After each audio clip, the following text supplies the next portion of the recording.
प्रिय छात्रों, एनसीईआरटी गणित कक्षा 10वीं में आप सभी का स्वागत है। आज हम लोग प्रश्नावली 8.2 के प्रश्न क्रमांक 1 का दूसरा प्रश्न हल करेंगे, जिसके अनुसार यहाँ पे हमें मान निकालना है 2 tan square 45 plus cos square 30 minus sine square 60। यहाँ पे हम tan 45, कॉस 30 और साइन 60 की वैल्यू रखेंगे। तो जैसा कि हम पूर्व में आपको सारणी के बारे में चर्चा कर चुके हैं, इसमें से हमको मान निकालकर यहाँ पे रखना है। तो यहाँ हम मान लिखेंगे। सबसे पहले हम यहाँ पे 2 लिख देते हैं और tan 45 का मान लिखेंगे। tan 45 का मान आप देख रहे हैं सारणी में 1 है और यहाँ पे हमने 1 लिख दिए और घात में 2 लगा हुआ है। अब हम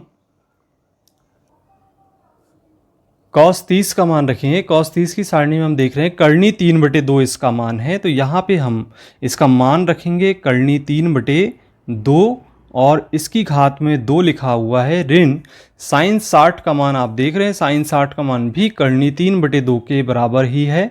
तो पुनः हम कोष्टक में से करनी 3/2 की घात 2 लिखेंगे। इसके बाद इसे हम सरल करेंगे।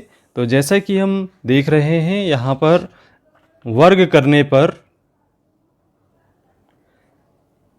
1 का वर्ग यहाँ पे 1 होता है, तो इस प्रकार से 1 लिखेंगे। और यहाँ पे करनी 3 का वर्ग हमने पहले बताया था आपको कि इसका मान 3 के बराबर होगा और यहाँ पे 2 का वर्ग 2 दूनी 4 के बराबर होगा। इसी तरीके से इसे सरल करेंगे तो यहाँ पे करनी 3 की घात 2 का मान 3 के बराबर होगा और इसी प्रकार से 2 की घात 2 का मान 2 दूनी 4 के बराबर होगा। इसके बाद हम इसे सरल करते हैं तो यहाँ पर 2 प्राप्त हो जाता है और चूंकि ये धनात्मक 3/4 है और ये ऋणात्मक 3/4 आपस में कैंसिल हो जाते हैं, जिसका मान 0 के बराबर हो जाता है। तो यहाँ पर योग करने पर 2 हमें प्राप्त हो जाता है। इस तरीके से हम इसका मान ज्ञात कर लेते हैं।